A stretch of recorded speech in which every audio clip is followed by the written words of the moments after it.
Hello all, welcome to mysterious medicos. இந்த வீடியோவில் என்ன பார்க்க போகிறோம் அப்படின்னா, நீர்க்கோவை மாத்திரையை பற்றின ஒரு ப்ராக்டிக்கல் வீடியோ தான் பார்க்க போகிறோம்.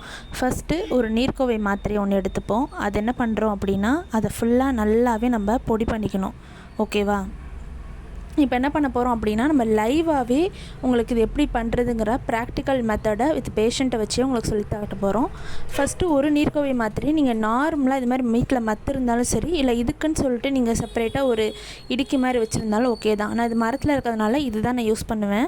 ஸோ இதை வச்சு முடிஞ்ச அளவுக்கு நல்லா பவுட்ரு பண்ணிக்கணும். இல்லை கையில் வச்சு க்ராஷ் பண்ணி விட்டாலும் ஓகே தான். அதுக்கப்புறம் கொஞ்சம் வார்ம் வாட்டர் இல்லாட்டி தாய்ப்பால் ரெண்டுத்தையுமே மிக்ஸ் பண்ணலாம். நம்மக்கிட்ட வார்ம் வாட்டராக கொஞ்சமாக ஒரு 1 or 2 டீஸ்பூன் வாட்டர் மட்டும் நல்லா எடுத்து இது மாதிரி மிக்ஸ் பண்ணிக்கோங்க. பார்க்கும்போது உங்களுக்கு வாட்டரியாக தெரியும்.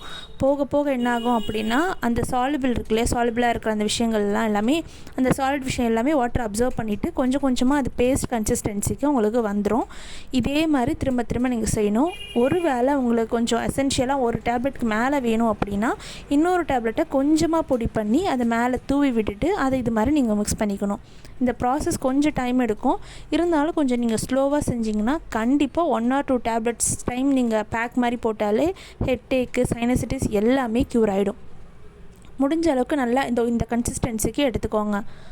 நீங்கள் பார்த்தீங்கனாலே ஒரு பேஸ்ட் கன்சிஸ்டன்சிக்கு வந்துடும். இதை இப்படி தான். ஸோ ரைட் அண்ட் லெஃப்ட் மாதிரி பண்ணிங்க அப்படின்னா ஒரு நல்ல பேஸ்ட் கன்சிஸ்டன்சிக்கு வந்துடும். இதே மாதிரி கரெக்டாக பேஷண்ட்டோட ஃபோர்ஹெட்டில், ஓகேவா, ஃபோர்ஹெட்டில் அவங்களுக்கு பெயின் இருக்குது. ஸோ அதனால் என்ன பண்ணுறோம் அப்படின்னா, ஃபோர்ஹெட்டில் லைட்டாக ரொம்பவே திக்காக இல்லாமல் தின்னாக ஒரு பேஸ்ட்டை நம்ம போடுறோம். ஃபஸ்ட்டு ஹேரெல்லாம் நம்ம தூரமாக வச்சுட்டு, உங்களுக்கு வேணும் அப்படின்னா ஹெட்டுக்கிட்ட வரக்கூடாத மாதிரி சின்னதாக ஒரு பேண்ட் மாதிரி கூட போட்டுக்கோங்க.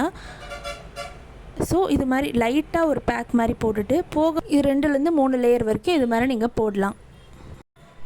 இது மாதிரி நீங்கள் போட்டு ஒரு 10 to 15 மினிட்ஸ் நல்லா காஞ்சதுக்கப்புறம் வாஷ் பண்ணிக்கிட்டால் உங்களுக்கு எவ்வளோ சிவியரான ஹெட்டேக்காக இருந்தாலும், இல்லை நீர் கோத்த மாதிரி இருந்தாலும், இல்லை சைனசிட்டிஸ் இஷ்யூ இருந்தாலும் நல்லாவே உங்களுக்கு ரெக்கவரி ஆகும். இது மாதிரி உங்களுக்கு வேறு ஏதாவது மெடிசனை பற்றின உங்களுக்கு வீடியோவோ இல்லை ப்ராக்டிக்கல் செஷனோ இல்லாட்டி நம்ம நோட்ஸ் இல்லை அகாடமியை பற்றின புக்ஸ் ஏதாவது உங்களுக்கு வேணுனாலும் கீழே டிஸ்கிரிப்ஷனில் நீங்கள் மென்ஷன் பண்ணியிருக்கிற ஐடிக்கு நீங்கள் கமெண்ட் பண்ணிங்கன்னா எங்கள் மென்டார்ஸ் உங்களை கைட் பண்ணுவாங்க. தேங்க்யூ ஃபார் வாட்சிங்.